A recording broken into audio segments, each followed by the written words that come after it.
Good evening, friends, and welcome to this special lecture meeting. It really looks special considering so many people are there and so many people standing. Before we begin, at least I must let you know there are few seats if you don't mind sitting on the floor, but it's not really on the floor. There are mats, and some of you, if you want to sit down, please do so. Welcome once again. Speaker of the day, Khushroo Panthaky, Vice President Chetan, Convener Abhay Mehta, seniors here, professional colleagues, and lots of students who have come today. I welcome all of you to this lecture meeting on statutory audit finalization under the Companies Act 2013, important matters. Typically, August is the month to close audits of private limited companies. Financial statements for the year ended 31st March 2015 will be the first set of accounts under the Companies Act 2013. Therefore, we thought this would be an opportune time to have a public lecture meeting on this topic. Bombay Chartered Accountants Society arranges public lecture meetings almost twice a month, along with other professional educational programs on an ongoing basis.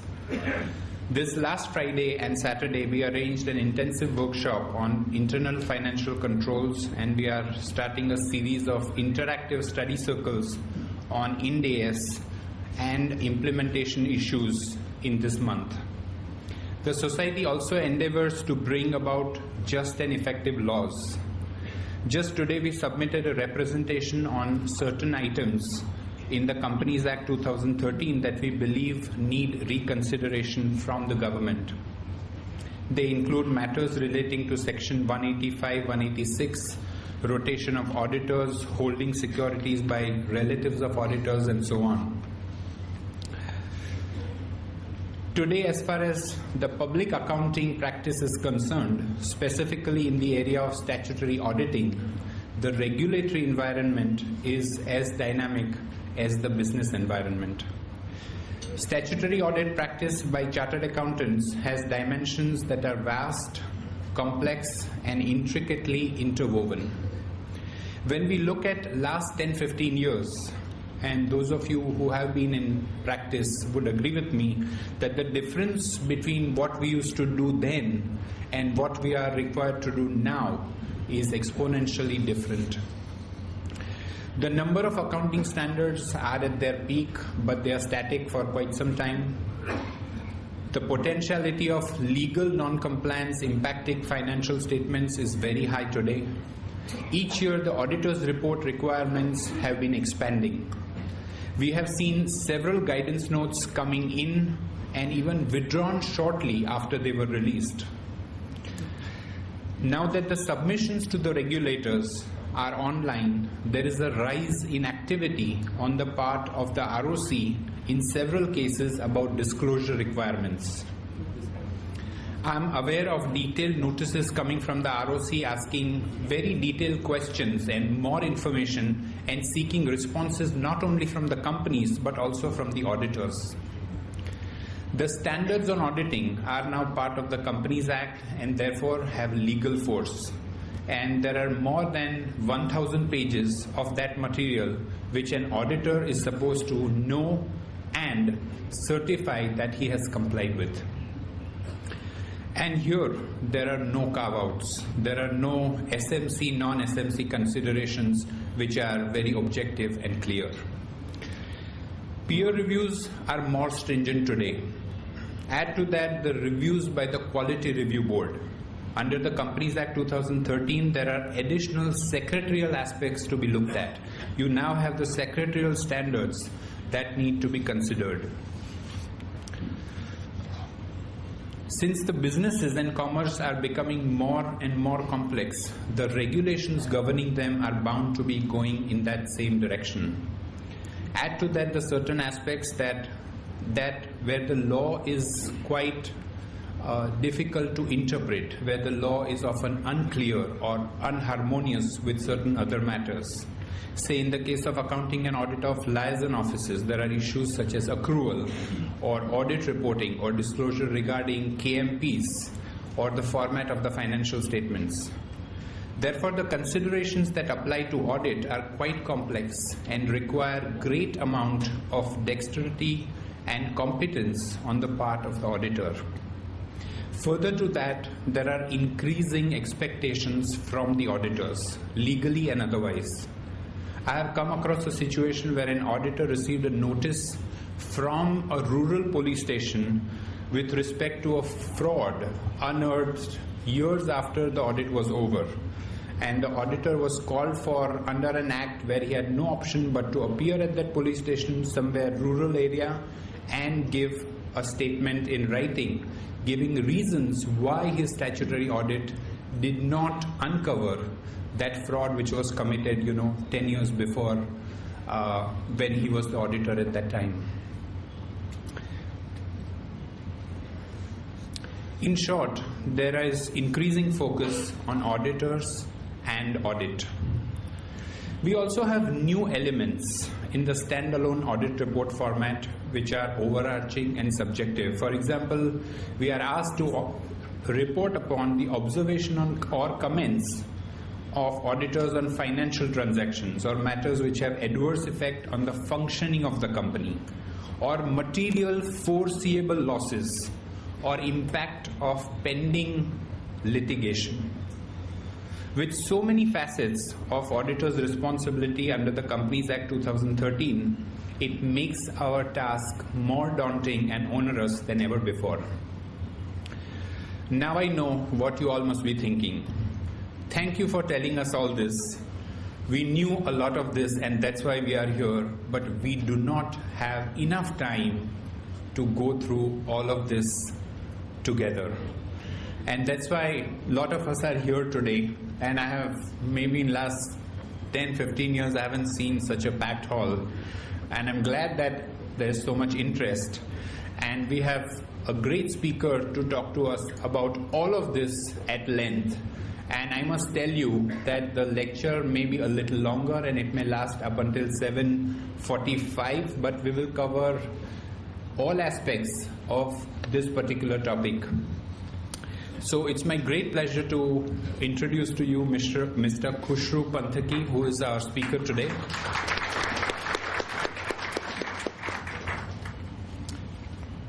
Khushroo is a fellow chartered accountant with 30 years of professional experience in accounting, auditing and business advisory services within the profession. He is currently a senior partner with Walter, Chandiok and Company. Khushroo also heads the banking and financial services industry vertical of the firm, besides being a senior audit partner. Khushroo has extensive experience both locally and internationally in auditing and advising large corporations and multinationals. He has detailed understanding and knowledge of local and international accounting standards and international standards on auditing. Over the past 16 years, Khushroo has extensively specialized in BFSI, particularly in the insurance industry, and has audited very large companies in India and overseas. He is currently the engagement partner for statutory audits in various industry segments such as banking, insurance, broking, FMCG, manufacturing, engineering, logistics, and so on. He was deputed to New York for around 3 years in the previous firm that he worked, where he was a senior manager leading audit engagements of multinational insurance companies such as Prudential and AIG. Khushroo has also completed a diploma from Darden Business School in Virginia.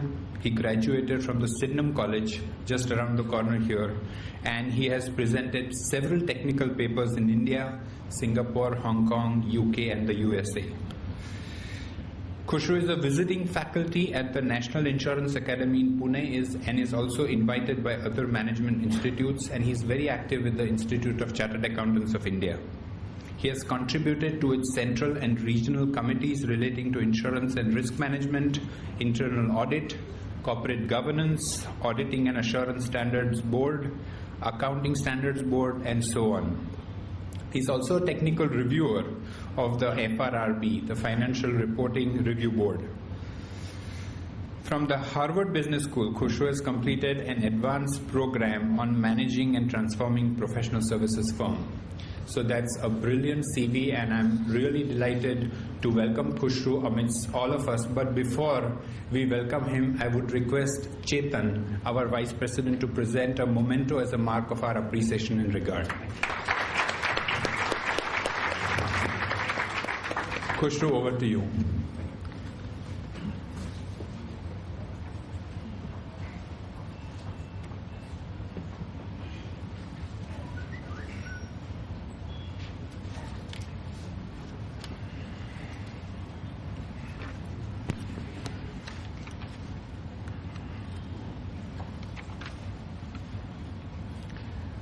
Very good evening to all of you, and thank you, Raman, for giving me this opportunity, and thanks to BCA and other office bearers as well on the dais for inviting me to grace such a wonderful and such a big audience. It's indeed very overwhelming to see the entire hall not only being full, but people are standing over here. So I think this is not different from any local train that I see.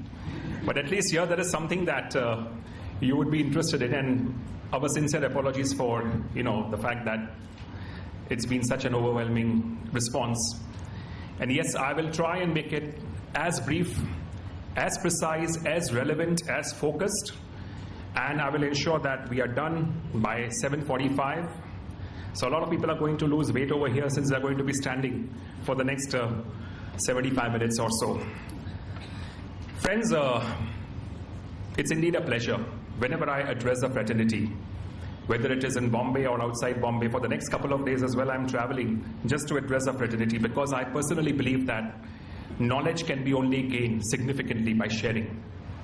Having the experience of being in the audit profession for the last 30 years and having come across different situations and different complexities, I would definitely share my experience, but learning never ends. I have seen quite a few senior members over here, much more senior to me, who would be definitely much more experienced, but I'll try and do my best. So, Raman has actually put the topic in a very true perspective. He has actually taken away 5-7 minutes of mine, fortunately, to put the theme in perspective. Friends, my presentation today is talking about what you need to be aware of at a very generic level, insofar as the finalization of statutory audits is concerned. But although this topic is more aligned towards the audit, I'll make sure that I update you as well on some of the important accounting matters, which definitely are emanating significantly from the New Companies Act and some of the relevant disclosures which are required under the standards. Now, it's been a general trend. I have worked internationally in the UK and in the US. I have been in India for quite some time. And the thing that I have seen is, with due respect, that we are great as accountants, but when it comes to audit, we may be not the same. It applied to me at one point of time. And the fact that now there is so much of rigor required in the profession, we equally need to be aware of the standards on auditing as well. I can also mention that if at all you really want to develop a great knowledge of being an auditor or an accountant, nothing can be done at a very high level. You need to be aware of the standards. You need to read the standards, both on accounting and auditing. And the world is significantly evolving. There's a shift in the paradigm, because there was a point of time where there were only 15 accounting standards and we never even knew about the auditing standards. Today we have an ocean of accounting standards, too many auditing standards, and at the same time, we have a lot of other compliances and regulations. We have Ind AS round the corner from the 1st of April 2016 for specific classes of companies. We also have internal control over financial reporting being the responsibility of the board, because many of you who are professional accountants over here and who would be the directors on the board will have a responsibility now for 31st March 2015 to ensure adequacy of controls. For 31st March 2016 year end, as auditors, we are going to be attesting on the internal financial controls and internal controls over financial reporting. We will be having a new regulation in GST. We are talking about the direct tax code, and there are so many things happening at the same time. So when it pours, it really pours well. But at the same time, we should be aware on a need-to-know basis. It's not mandatory or necessary to sort of, read each and everything. Whatever is relevant to you for your knowledge, whatever is applicable to your clients, you need to be completely aware of. And therefore, it's important for you to really get into these kind of reading and at the same time, understand, deliberate, discuss.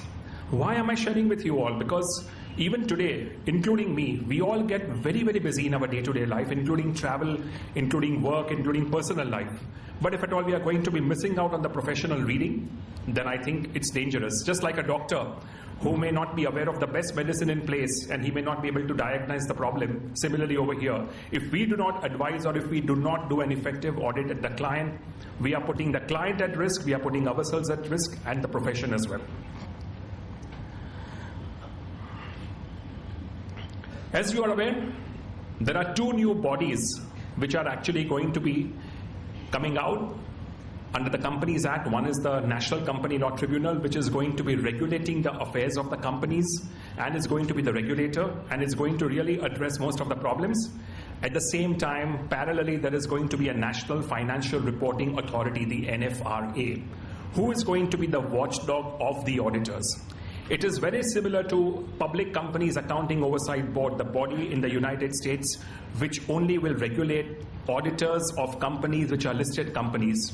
But the NFRA over here is going to be regulating the affairs of the auditors for companies which he audits, which are not only listed, but beyond a particular threshold for other public limited companies as well. So things are changing. You are subject to a peer review. You are subject to a quality review board review, QRB review, and now there is going to be an NFRA review as well. And at the same time, within the firms as well, there are different reviews happening. So as auditors, we do get audited. And therefore, it is extremely important that we do our best when it comes to auditing. I just spent about maybe 2-3 minutes just to put the theme across, and then we come straight to the technical aspect of it. Friends, I keep talking because audit is very dear to me. I started my career by doing articleship with a large firm on the audit side. Then I spent about 3.5 years or 4 years on the tax side, and then I came back into auditing by default. And auditing has really evolved over a period of time. I still remember the days when we used to audit, and with due respect, many of you may be still auditing. I speak very boldly by just looking at the vouchers, putting a tick, ensuring whether it relates to the current period, whether the account head debited is correct, and whether the amounts are correct, and then go straight into the trial balance or the ledger or whatever. Those days are gone, friends. And I keep sharing this. Those days are gone. You cannot do an audit, whether it's an internal audit or whether it's a statutory audit, on a transaction-based approach. The standards are very, very clear.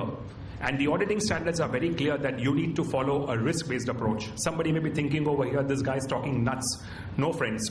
Look at the rigor of the standards. Look at the volume of transactions. Look at the complexities in the companies. If at all you believe that you can extract a random sample in an audit and do a trail of audit by ensuring whether all the documents are in place, you are not following the right approach. Auditing has to be having a risk-based approach, and I'll spend maybe 2-3 minutes later as to how it needs to be done. Gone are the days when you can just sit down and start ticking the numbers. It is extremely important as an auditor for you to be aware about the industry in which your client is actually based, whether it's manufacturing or a pharma or a banking or an insurance or whatever.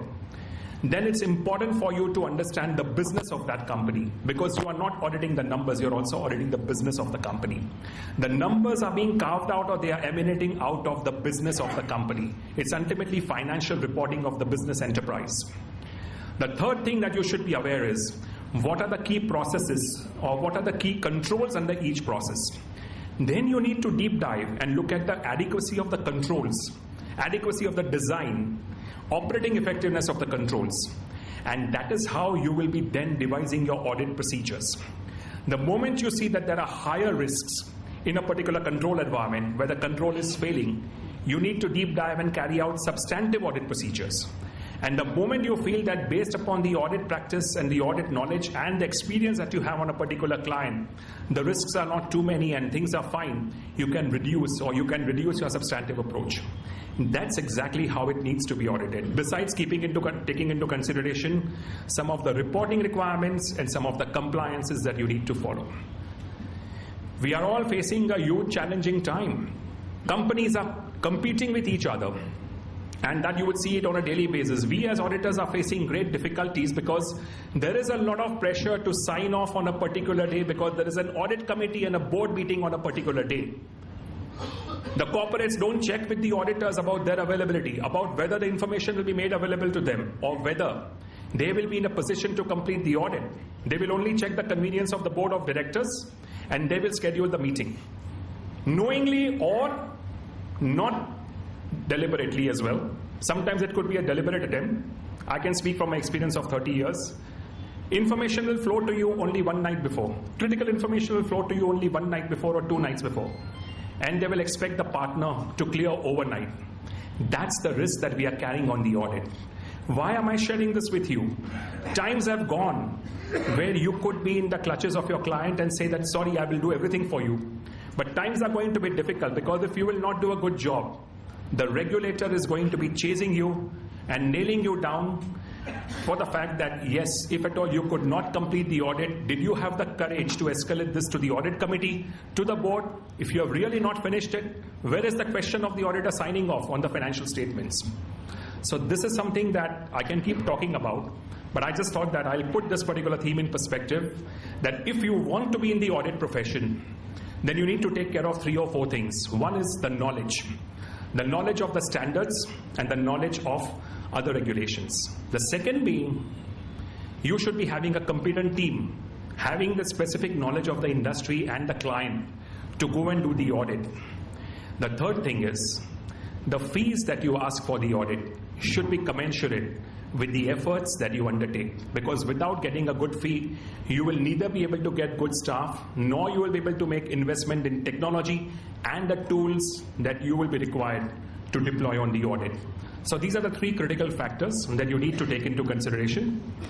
Trust me, I love the audit profession because auditing has really evolved over a period of time. It is extremely challenging, learning, as well as really enjoying in terms of what we learn out of the audit. And each day, trust me, each day that I'm actually on my client or talking internally, I learn a lot. So with this, I have got about 3 or 4 presentations, so I'll keep jumping from one to the other. But I just thought that I'll put something in perspective. And that's how we will complete the presentations. Basically what I will do is I'm covering very, very important things. I'm covering about independence of the auditor, because if you are going to be an auditor, you need to be completely independent of your clients, number 1. Number 2, please forget those days when you could do anything and everything for your audit client. There are certain services that you can perform. There are certain services that you cannot perform, irrespective of whether the client is a listed company or not. Now, under the Companies Act, there is hardly any distinction between the applicability of provisions for a private limited company and a public limited company. Very, very few distinctions are there. Else, a private limited company also almost is at par with the public limited company or a listed company. Then we will deep dive into the auditing report. Under what circumstances can the report be clean? Under what circumstances can the report be modified? And we have got 3 different modifications. There can be a qualified report, there can be a disclaimer of opinion, and there can be an adverse report. Then we will get into CARO. On a very high level, I'll get you into CARO. Then we will talk about component accounting. We will talk about the revised Schedule 2 of the Companies Act 2013, which talks about depreciation, and then we will talk about fraud reporting and some other things. So there is a lot to be covered in the next 1 hour. So please, couple of requests I have, friends. Kindly keep your mobiles on the silent mode or maybe on the switch off mode, number 1. Number 2, please park your questions. I believe there are more than 300, 400 people over here. So it's not possible for me to intercept and sort of answer the questions. So park your questions on a piece of paper. Maybe after the session gets over, I'll field a few questions. And the remaining questions, you can always send it to me by mail or you can talk to me at a later point of time. So coming under Companies Act 2013, don't worry, even if you're not able to read, I'm here to sort of, take you through completely. You need to be independent of your clients. So if at all you are an audit firm or if at all you are a sole proprietor, you need to be making sure that you and your relatives, at least earlier I remember that we were talking about dependent relatives, which could be your wife I mean, wife may be dependent, may be independent, but your spouse was always covered along with you to ensure that you are independent of the client. Now it covers spouse, it covers children, it covers in-laws, it covers daughter-in-law, son-in-law, it covers parents, brothers, sisters. What does it mean? That in the event that anybody who is a partner in the firm and such relatives of these partners are holding any shares in the company, and their relatives are also holding shares in the company. For relatives, they have got some kind of an exemption to the tune of around 1 lakh of face value. But for the individual people who are partners, they cannot sort of hold shares. This is a practice that is being followed by many firms. Now it is actually a part of Companies Act 2013, and therefore you need to be completely independent. What is the challenge out here? The challenge out here is that can you go and tell your brother or sister or your father or mother that you need to come out of these shares because I'm sorry, I'm a partner, my firm has got this audit. Although even if I'm not the engagement partner, I'm a part of that firm. I am a co-owner of that particular firm, and you cannot hold shares. The guys are going to tell you that I have been holding these shares for the last 20, 30 years, number one. You haven't told me anything about this company. I have bought the shares from my own money. Where is it that I need to be independent or you need to be independent on that front? That's a burning question. So we have actually, along with other professionals, gone to the Ministry of Corporate Affairs and explained to them that if at all you want to impose such restrictions, please do it at the partner level, maybe at the spouse of the partner level, and maybe as far as dependents are concerned, and not expand it to the entire family. So this is something which is a challenge, but yes, at least you, your spouse and your dependents need to be independent of your clients at all points of time. Now again, the challenge also will be in terms of the services. And we come to the next one. What are the services an auditor can carry out, and what is it that he will not be in a position to carry out? I compared this along with some of the regulations under the IFAC code, the International Federation of Accountants Code, under the US regulations and many others. And India comes out to be one of the most strictest insofar as services to audit clients is concerned. There are certain services that you can provide, but there are lots of services that you cannot provide. First, you cannot do any bookkeeping or you cannot do any accounting for your clients. Friends, let's keep our hand on the heart and ask this question ourselves. Maybe 20-30% of the clients that you will be working on, you will be doing the accounting work. You will be passing the journal entries. You're doing everything for them because this is how you have built up the relationship with the client. You're preparing the trial balance and you are auditing the financial statements of the company. Please stop doing that. In case if something goes wrong, definitely you will be caught not on the fact that there is something wrong, but the fact that you are doing something wrong by being not independent as an auditor. You cannot carry out any bookkeeping function. You cannot be an internal auditor. I have seen in the past many reports coming from a sister firm of having done the internal audit and other firm doing the statutory audit, where there are common partners. Design and implementation of financial information system. You cannot design an IT system. You cannot implement an IT system for your audit clients. You can't do that. You cannot provide any actuarial services. You cannot provide any investment advisory services. Why is it that you cannot do all these things? The reason being the fact that these are mostly management functions. These are certain things where you are stepping into the shoes of the client. And for an auditor to be independent, he needs to be at arm's length, he needs to be at distance, and his objectivity should not be impaired. And that is the reason why these services cannot be given by the auditor. Investment banking services you cannot provide. Outsourcing services, for example, you cannot take up the job of processing the payroll for your audit client. Or you cannot provide staff to the audit client who could start writing the books, or who can perform management functions for the company. And finally, it talks about management services, which is a very, very broad term. So in short, what it says is that there are certain services. For example, somebody asked me, can I provide tax services? I said, yes, you can provide tax services. You can review the computation of total income and file the return of income. But you can do a representation for the client only up to the CIT appeal level. After that, when it goes to the income tax appellate tribunal, you cannot be representing the client, you cannot be defending the client, because you are the auditor of the company. Or your partner can be the engagement partner. People take a view that there are three partners in the firm. One is an audit partner, other is a tax partner. The tax partner is not on the audit, so fine, he can do a representation for me. That is absolutely a wrong view. I am giving you a very, very honest perspective. Ultimately, it's up to you how to decide and how to do. I am saying what the law is. I am saying what the practical difficulty is. I understand the practical difficulty. I understand the fact that with some small companies and small clients of ours, we maintain a rapport and we maintain a relationship.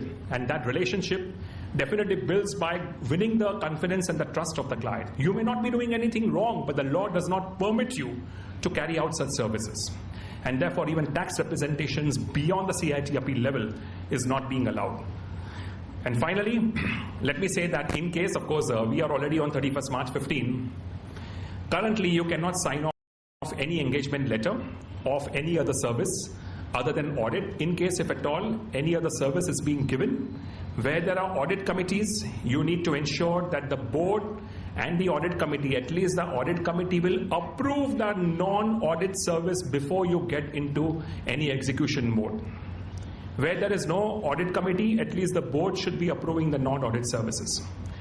The independence of the auditor will also be impaired by the fact that the fee recovered for all the non-audit services can be higher than the audit services. The audit services is 5 lakh fee. For all the other support that is given to the client, the fee is going to be 5,50,000. You have impaired your independence as an auditor. This is another consideration which is required to be observed. And therefore, you need to decide whether you want to provide audit services or you need to provide non-audit services. I will be going through some slides. If I am already giving you an analysis, then that particular slide may be covered earlier, and therefore you do not have to worry from that fact. Now, this is something, I'm sorry, the fonts are very small, but I just thought that I can spend a minute on the risk-based approach, which I have summarized in the beginning. Friends, please make sure that you understand the business, you understand the fact that which are the key processes of a company, who are responsible for such key processes, how are the controls or internal controls designed in that process, how are the controls operating in that process. I am not saying this from an ICFR perspective or from an IFC perspective. I am saying this purely from a risk-based approach to statutory audit. These standards have been existing long ago. Then you need to do an internal control assessment. Based on the internal control assessments, you will be in a position to identify the risks in the business. Then you need to evaluate the impact of that risks, and then you need to respond to the risks by carrying out appropriate audit procedures. And it is exactly in the manner in which you need to function. Internationally, or even in India nowadays, a good amount of time in an audit is being spent on the planning. It is recognized that, a good planning in anything, a good planning in life, or a good planning in audit, or a good planning in business will always give you better results. Internationally, I have seen that the firms are spending 30 to 40% of the total time in planning. Because during the course of the planning, you understand the business, you identify the risks, and you carry out the audit procedures, or you at least devise the audit procedures. Then it becomes a cakewalk. You have already designed what you are required to do, and then you will perform your audit procedures as a part of the execution. So once the execution is done, then you need to start compiling the report and start finalizing the audit. And at that point of time, what you are required to do is collate all the observations. I'm sharing with you again an experience where how an effective audit can be completed, whether for a listed or for a non-listed company. So yes, you completed the work based upon the risks identified and the work procedures that you carried out. And once you have finished that, then you are required to discuss these observations with the process owners. Having discussed with the process owners, you need to determine the impact, which is a financial impact on the financial statements of the company. There are certain matters which may not be material, and therefore you will decide that you will park them in one sheet of paper, and all the immaterial items based on the planning materiality that you have. I don't want to get into planning materiality and all. You will start collating all that. And at the end of the audit, you will determine the net impact of such items which are not being adjusted in the financials. These are your errors. And then you will decide whether the net impact is overall material to the financial statements or not, based on certain criteria. But wherever it is beyond your tolerable error, then all the errors that you have discovered will have to be adjusted in the books of account. You also need to assess as to why these errors are erupting. And if at all they keep on erupting continuously, then the problem could be in the design of controls, or in the operating effectiveness of controls. And this is something that you need to take care of. Because ultimately, if the controls are not adequately operating or they are not properly designed, then there can be continuous errors and that can lead to material misstatements. Having compiled all the observations, you need to meet the financial controller or the CFO, discuss all the observations with such individuals, get their perspectives and views. Remember one thing, and I think Dr. Abdul Kalam said it very well, that I believe more in listening than in speaking. You need to hear out your clients very well. They have some genuine reasons and genuine issues. As an auditor, you should never have a big brother treatment by saying that I am an auditor and I would want to do something that I feel is more appropriate. You need to understand that there is a problem on the other side. You need to advise your clients in such a manner that you don't cross the line of independence. If at all an accounting is not being done properly, maybe you hold the hand of the client and guide him as to how that particular accounting should be done properly. But you should ensure that you do not give any accounting opinion. That particular accounting opinion should not be going from your mailbox to the client mailbox saying that this is what you believe is right. Informally, you can sort of help the client so that the client sees a value. And at the same time, both of you would be happy that yes, there is a proper accounting treatment being followed. Now, having discussed all these observations with the CFO or the financial controller, if there is an audit committee, then of course these are going to the audit committee. The partner or the manager on the audit would definitely discuss all these observations at the audit committee. Generally, the observations are of three types: accounting observations, internal control observations, and compliance related observations. And communication with the audit committee is extremely important because these are the people who are charged with governance, and therefore they need to be aware. There is also a requirement, and many of you would have gone through this, that under the Companies Act 2013, after the audit is finalized and the observations are discussed with the audit committee, the audit committee is going to have a one-to-one with the statutory auditor, and in the absence of the managing director, in the absence of the CFO, and in the absence of all the executive directors of the company, and therefore this session is being called internationally as an executive session, whereby the auditor and the independent directors and those who are not the executive directors of the company will have a discussion. This is an opportunity for you to talk about the problems that you are facing in the audit in terms of cooperation, support, fees, timeliness of information, correctness of information, and the fact that what can be wrong. And trust me, when we speak our mind out and we speak completely open and frank, I have seen that the rigor of the audit committees these days is so good that they make sure that the next time you are on the job, there is good cooperation, support, and you will get the information on a timely basis. This is something which I have seen over a period of time. Audit committees have started to get a lot of rigor because they are aware of the fact that if something goes wrong, they are the first people who are going to be blamed by the Ministry of Corporate Affairs of having not done a good governance job on financial reporting. Once you discuss everything with the audit committee, you need to make sure that your financial statements need to be approved by the board. Now, please make sure, and this is again an unwritten practice, my audit committee, let's say hypothetically, is on the 12th of August. The board meeting is also on the 12th of August. You are required to sign off on the 12th or maybe the 13th, or for whatever reasons, if you have not got the information for whatever reasons, then you need to sign off at a subsequent date. Please make sure that all the events that have happened between the 12th of August and the 16th of August or whatever, till the date you sign, are evaluated by you to make sure that in case if at all they require a disclosure in the notes to accounts or they require an adjustment on account of post-balance sheet events having an impact on the true and fair view as of 31st of March, then those need to be adjusted as well. Because you are signing off your report on the 16th of August and not on the 12th of August. And if you miss out on any important event that is triggered between the 12th and the 16th, then you are not signing off on the right financials. So you need to take that into consideration. But I have seen that you have not even received the financial statement on the 12th of August. The financial statements will be emailed to you by the client on the 21st of August. You will take 15 days to review the financial statements on the 6th of September. You will go back to the client and say that these are the queries. There will be back and forth, a lot of information going on the emails, including the fact that this is not right, that is not right. And then you'll land up signing the financial statements on the 12th of August. Friends, stop doing that. Please educate your clients, and we have had tough times. I can see a couple of my clients sitting over here. We've had tough times with the clients, impressing upon them that as an auditor, you are required to complete the documentation and substantially all the work on the date of the audit committee or the board date. In case if it is not done, for whatever reasons, if at all you believe that substantial work is still pending, there is a need to sign off at a later date, or there is a need to defer the audit committee or the board at a later date. Because if you get caught in that chain of correspondence, and mind you, when the reviewers come, they will have a right and the authority to look at the emails, and you will show him a mail whereby the financial statements have come to you on the 6th of September or the 21st of August, whatever. Then you are going to be questioned that how can you sign the opinion on the 12th of August when you have received the financial statement subsequently.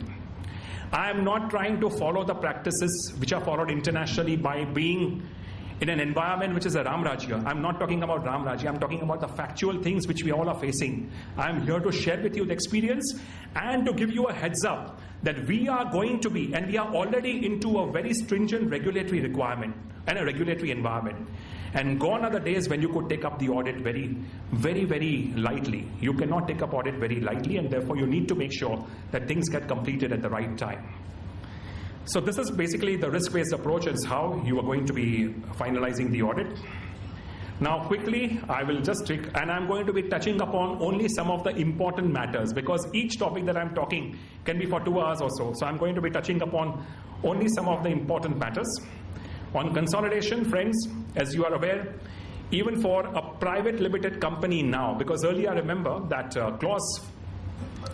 for listed companies, consolidation was mandatory, and we had AS21, and we had certain requirements of SEBI for consolidation. Now the requirement from 1st of April 2014 is very clear that in case if the financial year is 31st March 2015, irrespective of a company being a private or a public or a listed, consolidation is mandatory. So you have to consolidate. You don't have to consolidate only your subsidiaries, but you need to consolidate your joint ventures and your associate companies as well. Subsidiary, again, from a clarity perspective, many of you may not be aware, don't go by the shareholding. If at all you believe that the shareholding has to be 51% and above for a company to be consolidated, it is correct but partially correct. You also need to make sure that in case if the control and the composition of the board of directors of that company, company B, is controlled or composed by company A, then company B, by the virtue of having substantial control by company A, will be consolidated with company A. That is a requirement. You do not have to go by the voting power, you do not have to go by the shareholding. If company B is controlled by company A, then by virtue of that you need to consolidate company A as well. That's first thing. Consolidation is done now in accordance with Schedule 2 of Companies Act 2013. Now in case if, because we have seen many companies preparing financial statements which are consolidated financial statements under IFRS. I mean, if you are aware, many companies prepare conso under IFRS. These are not Ind AS. These are pure IFRS financial statements, which are actually international financial reporting standards. From now onwards, consolidation, you can still completely publish them under IFRS, no problem, but the consolidation from a Companies Act perspective now will be required under accounting standards as prevalent in India at this point of time. So you will have Indian GAAP as well, and you may voluntarily publish IFRS financial statements as well. And consolidation, and I'll come to exceptions as well, consolidation has to be at all levels, including the intermediary levels. So let's say I am company A, I have a subsidiary company B, and there is a company C and D which are subsidiaries of company B. Then I need to make sure that there is a consolidation happening at all levels. Now there is an exemption coming on that, and I'll talk to you about that exemption as well. So now there are some exemptions which are being issued by the Ministry of Corporate Affairs.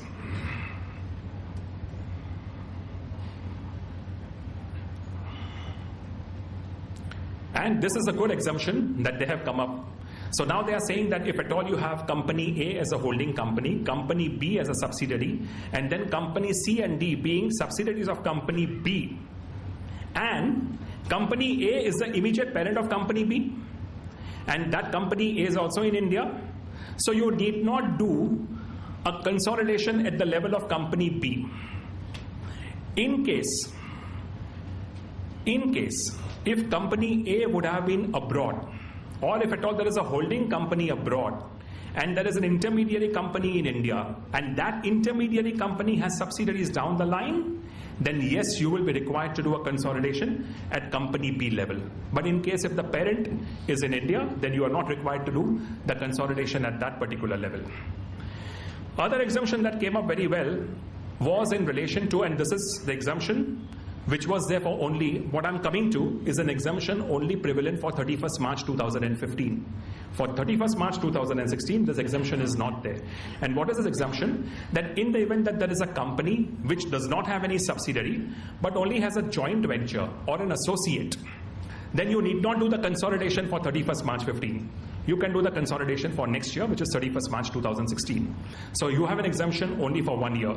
And that is basically because of the fact that the government thought that they should give some time for the accountants and for the industry to gear up for that.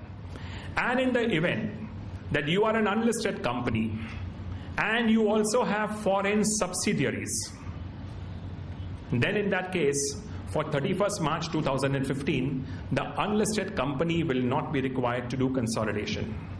It is an exemption that you have. If you are doing it, well and good, but if you do not want to do it, fine, no problem. A question came up is that I have Indian subsidiaries and I have international subsidiaries. What do I do?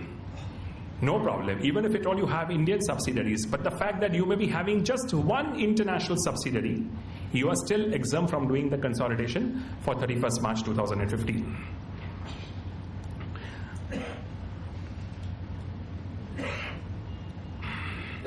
Now, as far as professional firms are concerned, yes, you can definitely carry out some work. Of course, if you are not an auditor. So suppose in case if consolidation is a big, I'm sharing with you as well, that consolidation is a big opportunity for the profession.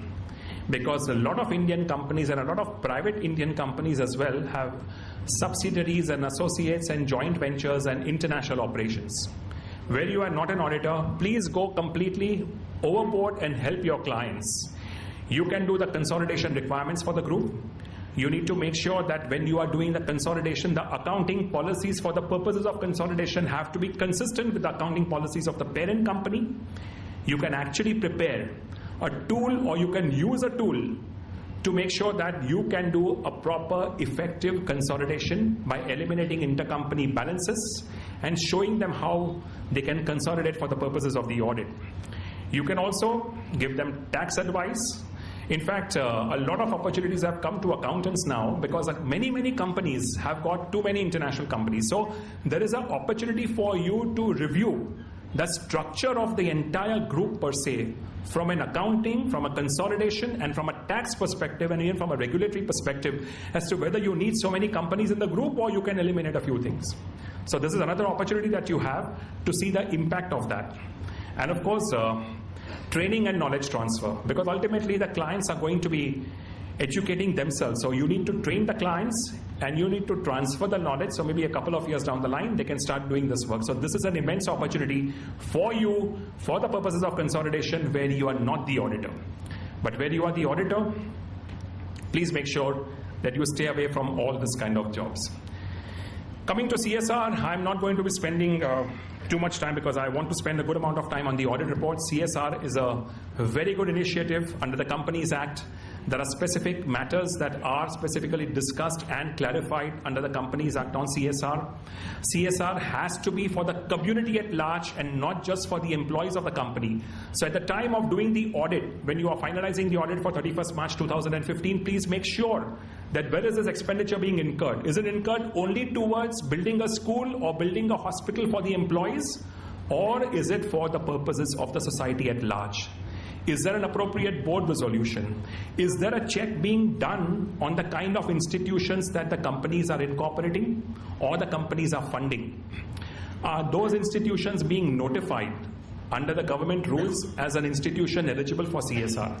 You are required to do this as a part of your audit because you need to make sure that the institutions that they have identified are prima facie bona fide institutions, eligible institutions to which the CSR activities can be initiated. Many a times the company may not have sufficient profits, or they may be having losses, and therefore they may defer the plans. You should know exactly the reason why they are not in a position to contribute for the CSR. So let's say that if they have not contributed for the CSR, then in that case, there has to be a proper explanatory statement given in the director's report or the board report as to why. This is a concept that is prevailing in the international scenario as well, that comply or explain. Either you comply, or if at all you are not complying, you explain. And some companies have taken also a view that they will give a disclosure. I've seen some auditors having taken a view that the disclosure not only should be there in the board report, but it should be also there in the notes to accounts as to why the management believes that the CSR needs to be deferred or cannot be done at this point of time. So you need to make sure that those adequate disclosures are there, explaining why the CSR activities have not been initiated. As a part of the CSR activities, you can incur administration expenses to the tune of around 5% of the total CSR cost. Those administration expenses will include the salaries and the payroll costs of the people whom you have engaged in the organization as part of CSR. Please make sure that administration expenses include those expenses as well. They should not be in addition to that 5%. In case if that is the case, then it's a non-compliance. And such non-compliances need to be brought to the attention of the board for ratification as well.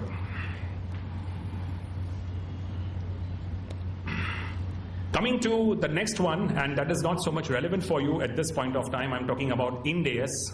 Yes, friends, we are transitioning to a completely new world. I remember having seen simple accounting standards. When I went to the UK, I had to learn UK accounting standards. When I went to the US, I had to learn US GAAP.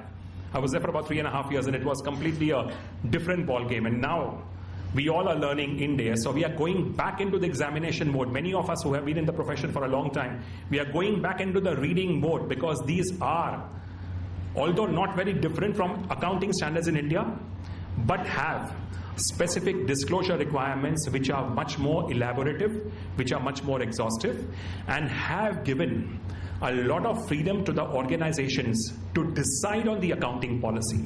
These are not imposing on the companies. These are giving the options to the companies to design an accounting policy which is best suited given the fact that their businesses are run and given the fact that how the company will operate in a particular business environment.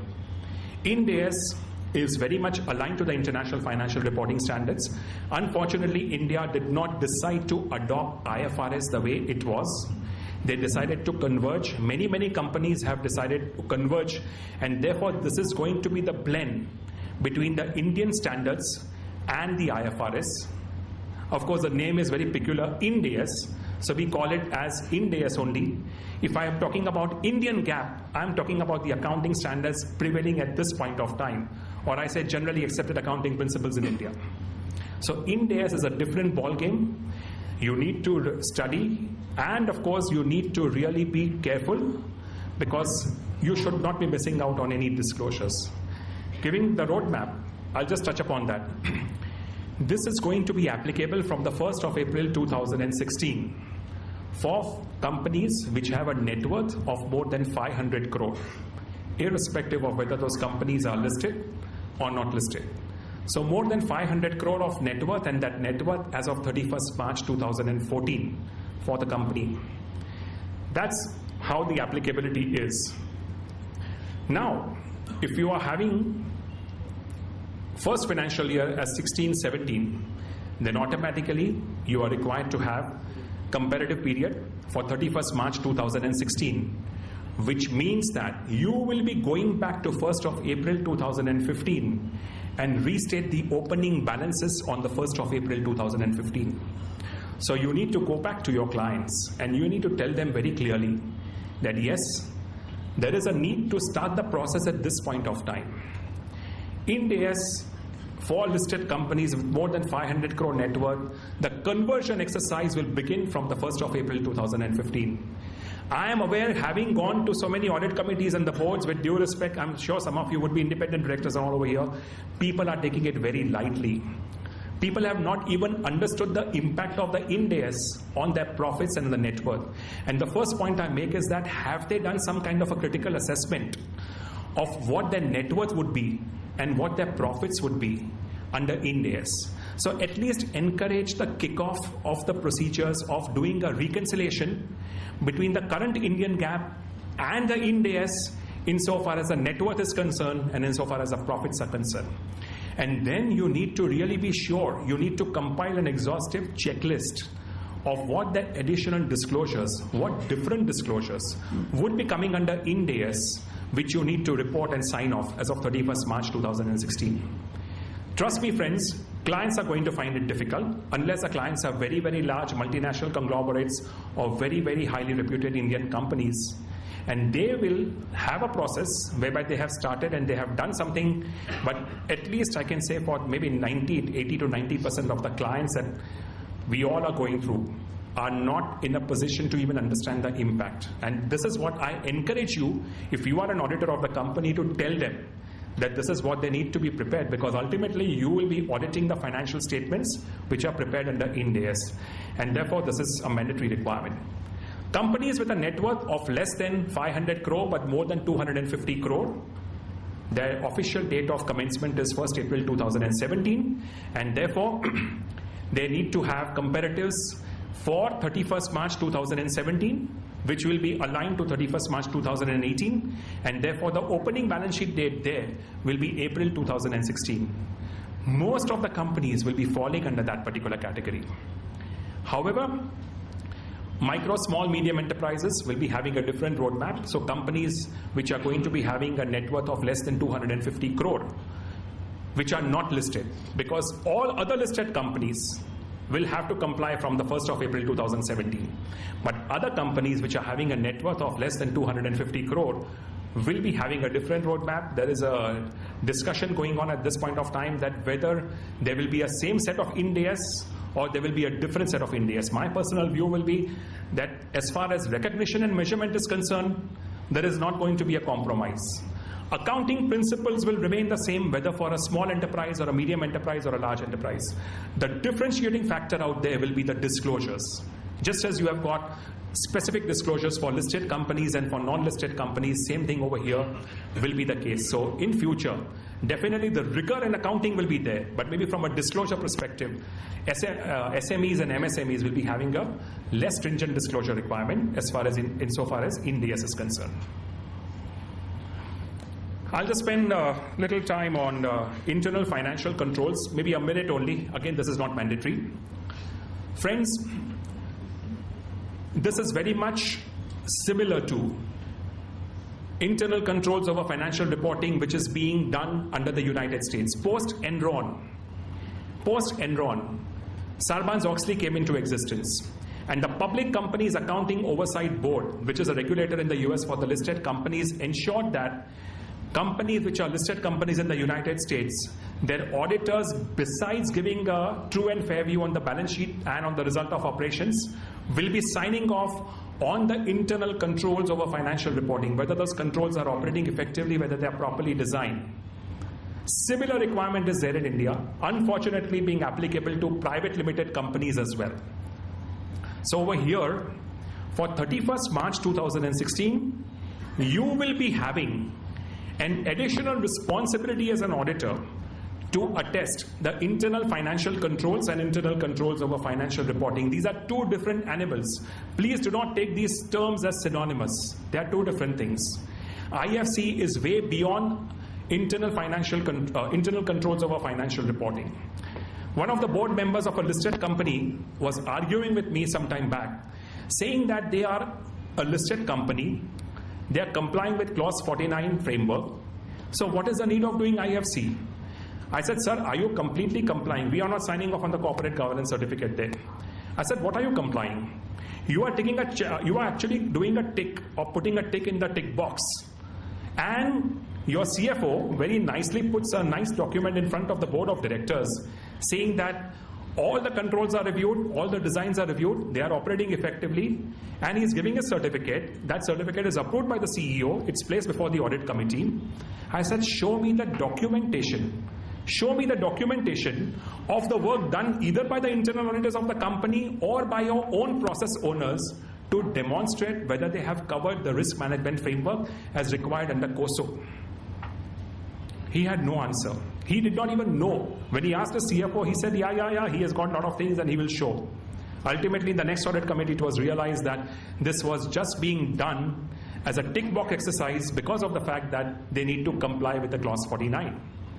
Clause 49 is a very high level approach. It is called enterprise-wide risk management, where the process owners will take the responsibility of controls, tick it off, send the certificate to the CFO. CFO will tick off, send the certificate to the CEO, and that goes to the board, and the board nicely accepts it along with the audit committee. Now the requirements are completely different. For 31st March 2015 year end, for listed companies, the board has to issue a responsibility statement that they have taken the ownership of internal financial controls, they have ensured the adequacy in the design of controls, they have ensured operating effectiveness of controls, and they have got enough documentation in place. This is for listed companies. For unlisted companies, for 31st March 2015, just for your awareness, the board has a responsibility to ensure whether the designs are adequate in terms of controls. So whether the controls are adequately designed. They are not required at this point of time to test the operating effectiveness. But where is the documentation of having done an assessment on the adequacy of the design? This is what the board member should be asking for. But I don't think that level of knowledge is being there to ask such questions. As far as auditors are concerned, please make sure, and I'm giving you this point right now. Why? Although it's not applicable for 31st March 15, you will be doing this job of attestation for 31st March 2016, and for that you need to make sure that you are going to be testing the controls live before 31st March 16. Your audit will begin maybe subsequent to 31st March 2016 in the month of April, May or June, July, August. But what you will be required to do from a control testing perspective is before 31st March 16. In my organization, we have started the work at least for listed companies and large public limited companies, so that we complete the job when the controls are live before 31st March 16. After that, you will not be able to do an effective job. And even if you kick off the process at this point of time, you have sufficient time to educate the client to improve the controls. The problem here will be, in the very first couple of years, the client will believe that there are adequate controls, they are properly designed, they are operating effectively, and when you will observe that neither they are properly designed nor they are operating effectively, you will have a clash with the client. And if at all you start that process a little later, then it's not going to be helpful, because you are ultimately going to be arguing with the board and the audit committee, and that can lead to your termination of appointment as auditors. Please take this as an opportunity that wherever you are a statutory auditor, there is this opportunity to do this extra work, for which please go and ask for an additional fee. I'm sure many of you sitting over here may not like this coming from the industry, but friends, the idea is that the auditor will spend any time, and this is again from my experience, initial experience, anywhere between 40% and 80% of the time of the audit in the first year on giving an attestation on the controls. And this is not a part of your audit fee. This is in addition to the audit fee, and you need to understand the depth of work. Please do not go and communicate to your clients that the fee is 10% or 20% or 30% of the audit fee. Understand the depth of the work and then go back and tell the client. At the same time, please make sure that you are doing the attestation. You are an auditor there as well. So do not start working on the internal controls for the client. Do not get into that advisory mode. I'm aware of some firms doing this. But do not get into that advisory mode whereby you will strengthen the controls of the client, you will build up the controls of the client, you will design the controls for the client, and ultimately you are going to be attesting your own work. That will be the biggest self-threat and will impair your independence as the auditor. So this is something that you need to keep in mind for the coming year. Then there are certain amendments which I thought that I will take up a little later. Just let me quickly deep dive into audit and audit report. And I'll touch upon some of the important matters which are now the new regulations under section 143. Now even for me, we have to completely switch off of 1956 and we have to switch on 2013. And 143 or 143 is very similar to what you see under the Income Tax Act, 143.3.1, your summary assessment, and 143.3. So you should not mix up the income tax sections along with the Companies Act. You need to sort of We have a very interesting concept in our office. Every week there is a quiz, and there is a winner of the quiz, and the quiz is completely on Companies Act. So everybody makes an effort to go through the Companies Act and attempt the quiz. So coming to this, I will quickly take you through some of the important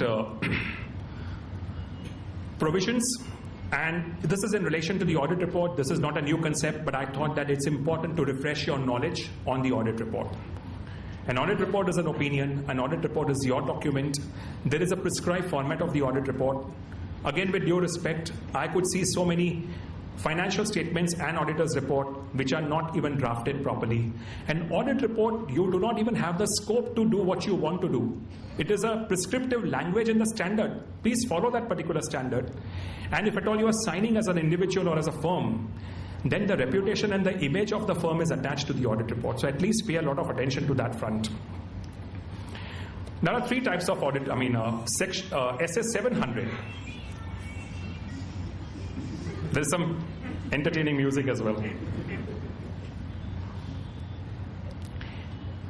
SS 700, or what we call Standard of Auditing 700, is a report that is being issued if there are no qualifications or modifications in the report. Please remember one thing, that there is a format which starts with the scope, the management responsibility, the auditor's responsibility, the opinion, and then other matters, if any. And other matters normally will be having your CARO, which is forming a part of the annexure. If the report is completely clean, it is a report issued under SS 700, and you will have to follow that particular language. The audit report, if you look at the first bullet, says that it has to be signed in the personal name and in the name of the firm. 95% or 99% of the audit reports that I have seen only bears the signature of the audit partner. Friends, it is important to be aware of the fact that the audit partner has to physically sign the name of the firm and his own name as well. It has to be signed. This was a requirement under AAS 28 as well, which got superseded by SS 700. So it has to be in the name of the firm and in the name of the partner as well. Now coming to 705, and this is something I want to spend a little time, because 700 is a very clean audit report. It's normally like any other large company will have a clean audit report. 705 talks about different modifications. Now these different modifications, and I want you to understand this in a very micro manner, properly, so that you are aware under what circumstances, which modified opinion you will be giving to your client. So in the event that you have all the information with you, forget about the text. In the event you have been given all the information by the client and you believe that there are material misstatements, there are errors. You have identified those errors. Those have not been adjusted in the books of account. They are not reflecting in the financial statements. And you are going back to the client and saying that this is something that needs to be adjusted. The client says, sorry, it's going to impact my profits or my losses. So in that case, you would say, fine. You have taken a judgment call that this is material to the financial statements, and the exclusion will impact the true and fair view. So you have the information. You have assured that there is a problem, it is not adjusted, and you have determined the impact of that on the relevant component, on the profits, on the balance sheet, on the P&L account, or maybe even on the disclosure. So the first thing that will come to your mind is, I am going to be qualifying the audit report. So please use the words very clearly. Modification is a common word, and below the modification, one kind of modification is a qualification, where you have all the information and you have sufficient evidence of having not adjusted that number, and it can be quantified. So this is how you will be giving a qualification. Second one, which is called disclaimer of opinion. Over here, you believe that there is something which has not come to you. There is no proper evidence. There is a lack of information. But you have come to the conclusion that this particular amount is not only material, but is also pervasive, which means that you have no idea in relation to the extent to which it will impact the financial statements. That is called pervasive. So if it is material, if it is undeterminable, if it is pervasive, and it is because of the fact that you are crippled on account of the information not being given to you, it's like a scope limitation, resulting into a huge impact. It can convert your profits into losses or losses into profits, and you have no idea about the impact. And therefore, if you look at it very logically, it says that you need to disclaim the opinion, and that is why it's called disclaimer of opinion. And the third kind of an audit report, which is the worst, is called the adverse report. Again, over here, look at it it's so logical that over here you have all the information which is there. You are convinced of the fact that you have been given everything. The impact of that is not only material and is also pervasive. So you are very clear that you cannot actually give a true and fair view without adjusting this particular item which has been quantified. It is material, it is pervasive, and you know the impact of that. And that's why you will be compelled to give an adverse opinion. So this is exactly the difference. Friends, in every organization, I'm sure including in your individual sole proprietorships or partnerships, when you are giving such an opinion, I'm very sure that you will be consulting your other partners. In the event that you are a sole proprietor, you will be consulting your friend or a peer or someone. Please be very careful. When there is a thin line between a qualification, disclaimer, and an adverse opinion, you need to do consultations. Large firms have the process. No partner has the authority and the right to sign the way he would want to. There will be a specific review by the technical team. The wordings will be reviewed by the technical team, and even the decision as to whether the partner has taken the right decision also will be evaluated by the technical team. Many a times it is seen that the partner has been extremely strict. Many a times it's been seen that the partner has been extremely lenient. So that actually will moderate the decision and will take the decision in the right sense. And therefore these things have a consultation process. So whether you are a 10-partner firm or a 5-partner firm or an individual proprietorship firm, please make sure that this goes through a thorough consultation process, because friends, many of you who would be auditing listed companies will be aware. In fact, I was doing a panel discussion at the ICAI annual conference, which was there last month in July. And we had a regulator from SEBI. And it came in the papers, I think a few days later. She said very clearly that 110 companies have been asked to restate the financial statements given the potential impact of the qualifications. In fact, that lady was so bright that she said that where it should be an adverse report or where it should be a disclaimer, they have given qualifications. And I have also seen reports, in the lighter sense I would say, I have seen reports where there are 10 qualifications, and yet subject to all below or subject to all above, it gives a true and fair view. So I joke that there is a human being, you have taken out the heart, the kidneys, the intestine and everything, and the man is still alive. Subject to all being taken out, he's still alive. So SEBI has come back. And friends, SEBI is not coming back only to the companies. SEBI is coming back to the auditor and asking this question: under what circumstances, with what kind of a knowledge or with what kind of an evidence could you give this particular opinion saying subject to? Please go back, restate the financials, give a clean report, or if the client is not saying that I'm not going to be doing anything, then you give the report and we will see what needs to be done.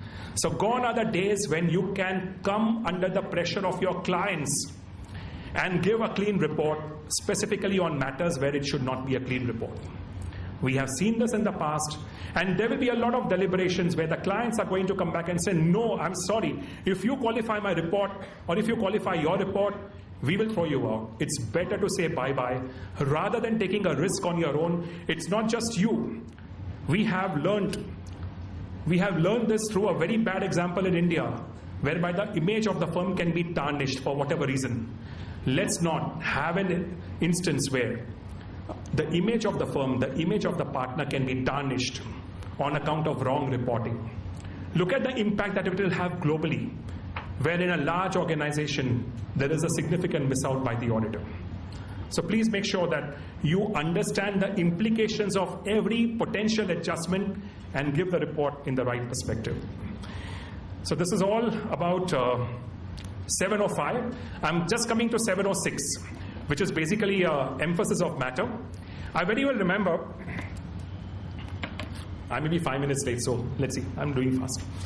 I very well remember that years back, when we do not want to qualify, and in those days, nobody was bothered about standards and all. When we know that there is something important, the partner or the manager is very, very scared. And he says, okay, I want to keep my client happy. So what he will do is he will give a proper note in the notes to accounts and he will say, I would like to invite attention to note number 42.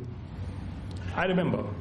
That could be a potential qualification. Whereas here it says very clearly that in case if it is anything critical for the understanding of the users insofar as the financial statements are concerned, and if that critical element does not lead to a qualification or a disclaimer, but is important for the financial readers to understand the potential impact of that in the future, then yes, you need to give a proper explanatory note in the notes to accounts, and you need to emphasize that in your audit report.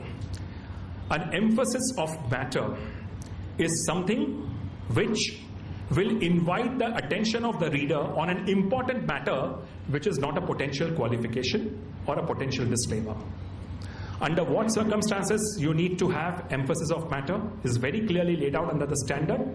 So please make sure, like many companies I have seen that the auditors do not evaluate going concern properly. And I'll spend a minute on that because many companies under the current scenario also having a problem on the going concern. Where you believe that there is strong evidence of the fact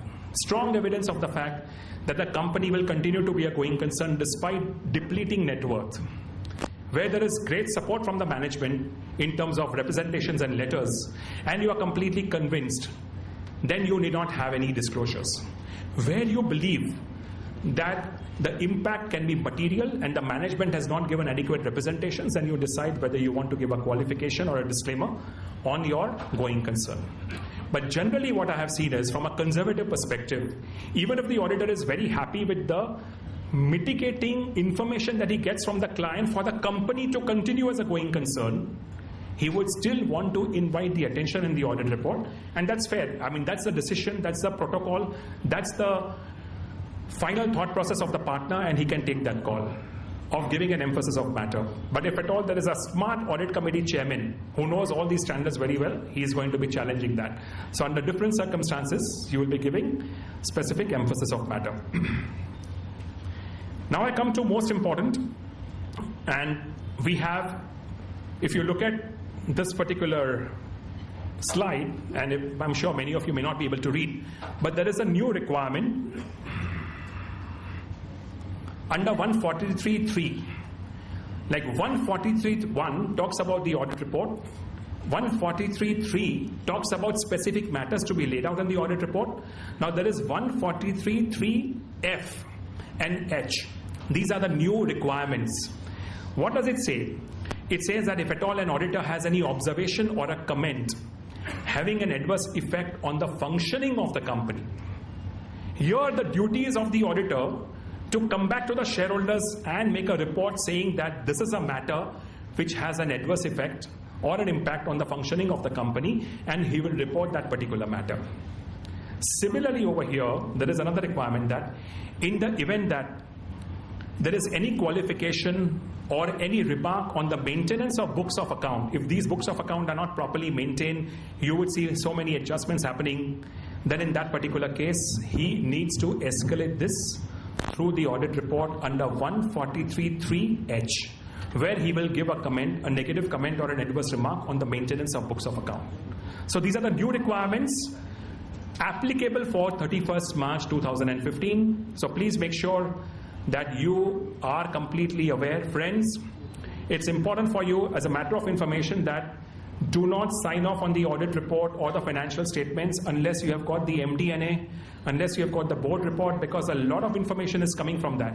And there is a standard now that it is also the duty of the auditor to make sure that the financial statements are in line with the disclosures made in the MD&A and the board report. So anything that will go inconsistent with the annual report and the financial statements can be deemed to be a non-compliance from the auditor's side. So yes, there has been a lot of rigor in the audit now, not only to review the financial statements, but also to review other things in the annual report. Under CARO, I can only tell you one thing, there is not much of a change under Caro. There are certain clauses which are deleted. Questions keep coming up that is the Caro applicable to a liaison office? Answer is yes. Is the Caro applicable to a representative office? The answer is yes. Any place of business in India, Caro is applicable. There were 21 clauses under Caro earlier. Now there are only 12 clauses under Caro. Fortunately, 9 clauses have been deleted. The only thing that has come up as an additional requirement under Caro is in terms of VAT, where the requirement also is to report on the compliances insofar as VAT is concerned, along with other things. So this is something that is coming under Caro.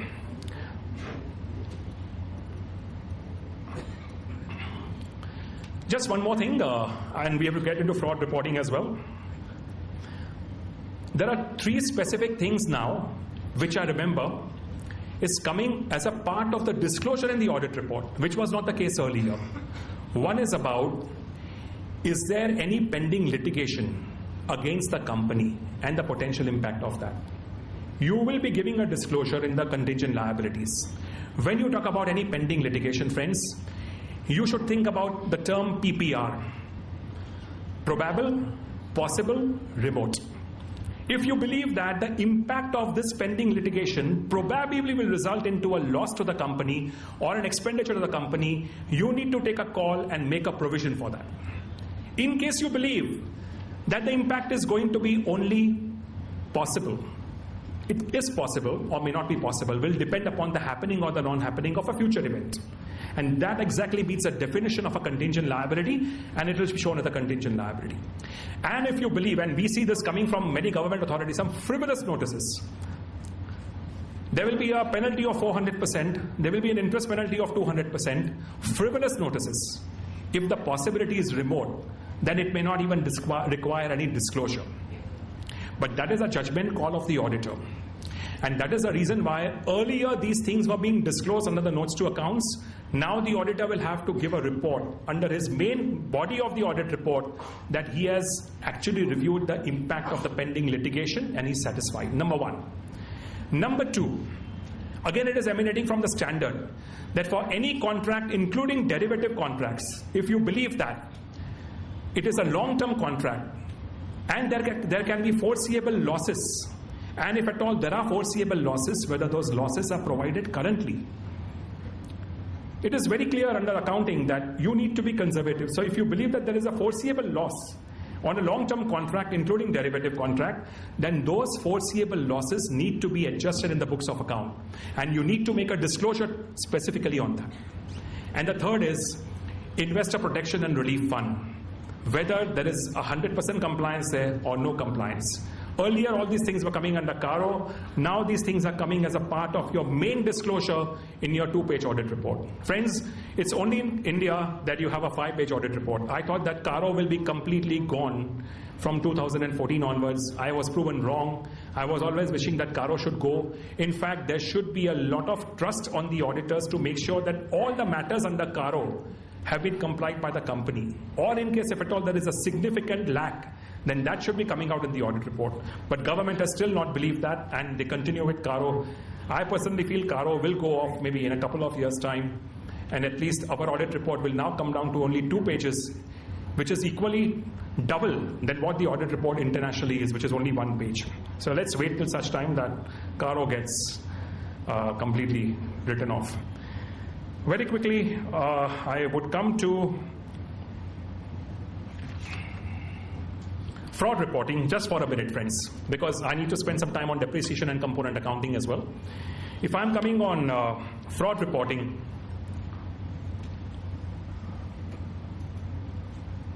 you need to be very clear on one front, that effective 1st of April 2014, in case if the auditor detects a fraud or has reason to believe that a fraud has been committed or is in the process of being committed. Now look at the language, is in the process of being committed. So you need to sniff. You need to be very sure, you need to be very confident that there is something going wrong and the fraud is in the process of being committed. Then you have a moral duty to inform those who are charged with governance. And who are the people who are charged with governance? The audit committee or the board. So what is the process? When you believe that you have discovered a fraud, you need to be sure whether it's a fraud. Then you need to escalate this to the CFO. At the same time, you need to escalate this to the board. My view would be that please make sure that you will send this particular complaint to them in writing and not just discussing orally on a particular day. So let's say the date is 12th of August. You have communicated to them on the 12th of August. It is a duty of the CFO and the audit committee to investigate that fraud, to look into the potential impact of that fraud, to determine what is the loss, to recover the money from the people who have committed fraud, to inflict punishment by doing a police complaint and getting people arrested if required to, and even make an adjustment in the books of account of the net loss that the company has suffered. All that has to be done within a period of 45 days from the day on which you have communicated to the audit committee. Within a period of 45 days, if you don't get the response, then you need to make sure that you get them a reminder. They will still not do it because after that period of 45 days, you have another period of 15 days to report that particular fraud to the central government under a particular form called ADT 4. That is the form that the company auditor will be filling up and giving it to the central government. And that will be within that 15 days. So totally there is a period of 60 days. Let's say that you want to give 5 days more to the company, 6 days more to the company, fine. The company comes back after 52nd day or 53rd day. You then only have 7 days to report that fraud to the central government. In the event that the company does not come back to you in 60 days, no more warnings. You need to report straight to the central government that you have detected a fraud, you have escalated, 60 days are over, that's it, your job is done. Now, under the draft rules, there were some indicators of materiality of fraud. That the fraud should be 2% of the turnover, or it should be 5% of the profits, whichever is lower or higher, whatever. Unfortunately, that was in the draft rules. When the Companies Act was actually enacted, it is missing. Now, under the Companies Amendment Act 2015, they have said very clearly that there will be some indications given, some limits will be prescribed, beyond which the frauds need to be reported. Because even I came across a situation where there was a fraud of 1 lakh rupees, where a company's top line was 2,000 crore, listed company. What do? We escalated. There was no specific clarity that such immaterial frauds of 1 lakh rupees should not be escalated to the central government. And we had to do that. Maybe the central government may come back on the company, may not come back. The company followed the process. Second observation. Please make sure that the fraud has to be detected by you. Now, in the event that some of the frauds, now once they prescribe the limits, you will know the limits. Maybe the limits will be the same, what I told you, 2% of the top line or 5% of the profits or whatever. But let's say that the fraud is below that particular limit and you have detected. Such frauds have to be detected and you need to inform the audit committee, and you need to take a stock of the fact that whether the audit committee has actually investigated or not. Even in the event that the audit committee finds out a particular fraud and has not taken any action, then you are duty bound or morally bound to inform that particular matter to the central government. So my suggestion is that there is a big guidance note on fraud reporting and the responsibilities of the auditor as far as fraud is concerned. Please make sure that you abide by that guidance note. Coming on component accounting, and that's the last thing that we will take it up. Actually, this presentation is of a friend of mine, so I told him that I'm going to borrow your slides, so I hope you don't mind. He says, no, not at all. So maybe if he is here, he will figure out that it is his presentation. Very quickly over here, under component accounting, if I just have 5 minutes, so I will just take it at a very, very high level. As I said in the beginning, that under Ind AS, or the new accounting regulations, are giving a lot of practical freedom for the companies to do what should be more appropriate for them. So what has happened over here is that under Companies Act 1956, Schedule 14 was talking about minimum rates of depreciation. You cannot depreciate at rates lower than those minimum rates. Of course, if at all your rates are higher, then you can definitely do that based upon the estimated useful life of the asset. Provided that if the rates are different from the rates defined under Companies Act 1956, then you used to give a disclosure as to what are the rates the company is following, because they were different from Schedule 14. That's the past. what is the current and what is going to be the future. Now we have got Schedule 2, wherein it says very clearly that depreciation, which could be on account of wear and tear, needs to be amortized based upon the estimated useful life of the asset. There is a Part C out there, and that Part C has given prescribed rates of depreciation for a single shift only, and that particular rate or those rates are just indicative. You have a freedom to choose the rates that you would want to, which is very much aligned to the International Financial Reporting Standards, and therefore you have the freedom to either have higher rates or have lower rates. The only difference over here would be that please keep in mind 3 or 4 important things. I'm talking about depreciation. First, we'll go to component later. The first thing is that when you are choosing a rate different from Schedule 2, Part C or whatever, you need to have a complete understanding about why such rates. So have you discussed with your peers or with companies in a similar industry? Look at what they are doing. Are they depreciating over the estimated useful life the same machine parallelly with you, or they have a different line? If at all there is a variation of 5% here and there, nobody is going to come back. But let's say a similar machine in a similar company, in a similar industry, if one machine is depreciated or one plant is depreciated 10%, and with the same kind of product coming out, the other plant is depreciated at 5% and not 9% or 11%, then the regulator is going to have a question that based upon, and these things come out because actually the regulator has got all the information, and therefore you need to give a justification as to why you are choosing a rate different. So for that, you need to have a technical evaluation about the useful life of the asset. That technical evaluation has to come from a certified valuer or somebody who is actually an expert on that, and not just any chartered accountant who can decide on what should be the rate or what should be the life of the asset. A chartered accountant cannot do that. It has to be a technical person. Number 2, the rate of depreciation, if different, you need to give an explanatory note in the financial statements as to why you have taken a rate higher or lower than prescribed under the Schedule 2 of Companies Act 2013. If there is a proper justification supported by a technical certificate, there is no problem. Remember one thing, you need to depreciate it over the estimated useful life of the asset. That's one part. Coming to the second one, and that's very important. On the 1st of April 2014, let's say that there is a written down value of 100 rupees on a particular item. Now, you are going to be depreciating this particular asset with a revised useful life. So you have now calculated the revised useful life. Under the revised useful life, as of 1st of April 2014, there is no life for this particular asset. Written down value should have been actually 0, but you have a written down value of 100 rupees. You have 2 options as of 1st of April 2014. Either you debit it to your retained earnings, because this is the year of transition, and like implementation of any accounting standard in the year of transition, you can use your opening reserves and you can debit this written down value of 100 rupees to the opening reserves.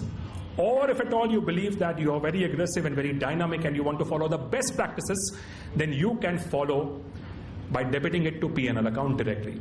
You have that option. 90% of the companies have transferred it to the opening reserve, which is absolutely the right practice. Some companies have debited straight to the P&L account because I believe that the parent companies were not very comfortable utilizing the reserve for such amounts. The other change is that there is no specific requirement now for assets below 5,000 rupees to be depreciated in the year of purchase. Even that is gone.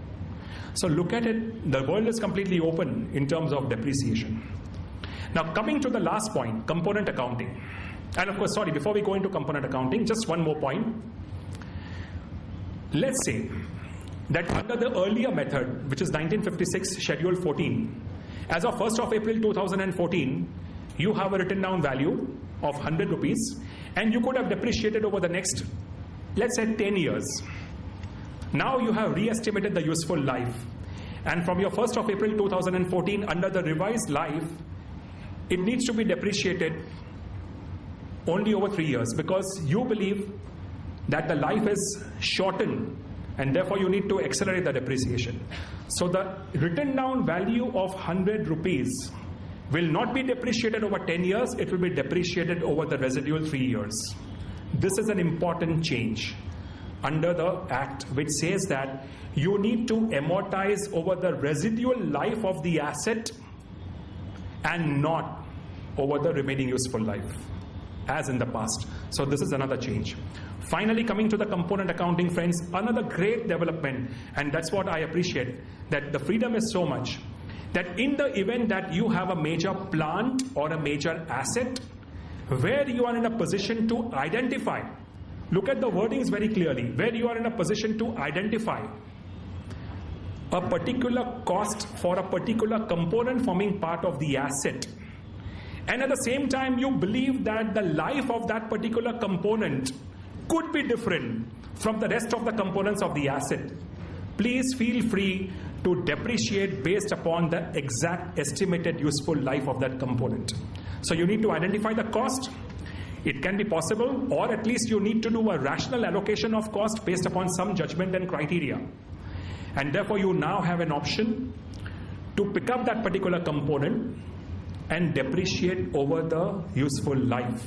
For example, in the case of a plane, there can be a separate, engines is a material cost of the plane. Most of the planes have Rolls-Royce engines. They have a cost, they have a price tag, and now you can depreciate those engines at a particular rate depending upon the useful life of the engines. The remaining body of the plane can be depreciated over a long period of time, because as you know, many of us would have audited some companies in the industry. If at all a plane goes through a C check and a D check, a C check is after every 18 months, a D check is after every 4 or 5 years or upon completion of certain cycles. Every time you do a D check, you can actually reinstate the balance useful life of the asset and extend it by another 5 years. So that is perpetual, and that's the reason why you will see Air Force One being used for the last 50-60 years by the United States President. So this is now the option. Similarly, in the case of any other large asset where it is possible to identify and depreciate separately, you have that particular option and you can exercise that particular option. So many changes, so many actually different things have come up under the Companies Act 2013, and I think this can go on and on. But I just thought that I have given you a flavor, and I would like to end in a minute with only once again, I would like to iterate that, friends, as the President rightly said, that audit has become much more rigorous, and it's not that anybody can not do it or anybody can do it. It requires knowledge, it requires skill sets, it requires training, it requires the right people, and it requires a lot of element of ethics and integrity, not just in you, but in your clients. Because ultimately, one bad apple in the basket is going to tarnish your reputation. No chartered accountant would want to do something wrong, but if the client is fishy, then it is your reputation at stake. So be very choosy in your client acceptance and be very particular about your independence requirements and about the fact that if something is not given to you on time, very forthrightly you can stand up and say that you cannot sign. And I have done this on a number of occasions. We have deferred many audit committee meetings because of the fact that the information has not come to us on a timely basis. So you need to have that courage and the conviction, because if you are right, maximum is what you will lose an audit, but you will not lose your reputation. So with this, I would like to conclude. I would really like to thank all of you for being such a wonderful audience, standing over here, very patiently listening to one of my very dear topics without any humor, because I had no time for any humor. But thank you once again, and thank you very much for giving this opportunity. We are just a couple of minutes away, and before I have Abhay to propose a very hearty vote of thanks, I have a very material disclosure that I missed out earlier, and therefore I would like to reinstate my initial presentation. And this was Khushroo's 223rd presentation in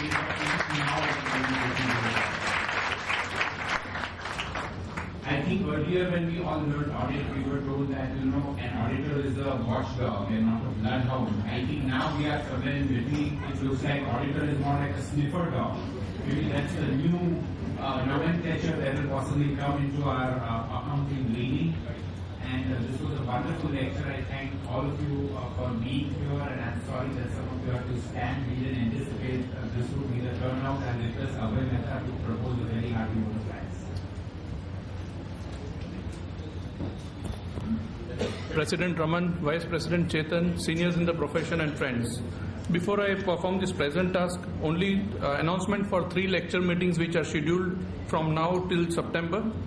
On the 21st of August, there is a meeting by Atul Beda and Mayur B. Nayak. They will be dealing on achieving success in CA exams. It will be for students. Then there is one more by Dr. Vanna Shiva on the 28th of August, which the topic is Food Smart Cities Leading a Transition to Health, Sustainability and Fairness. And on 4th September, there is a meeting to be addressed by Yogesh Thar, which will deal on ICDS, Overview and Challenges in Application. Now coming straight to today's talk, Khushroo told, when it pours, it really pours well. He talked about incessant pouring of various statutes, standards and compliances, but when he started unraveling the same over the last 90 minutes, he has poured and really well the ways and means to address the analysis of compliances of such statutes and standards during the audit process. We all were witness to masterly analysis on the audit process under Companies Act 2013. Let us join hands in acknowledging his seamless lecture.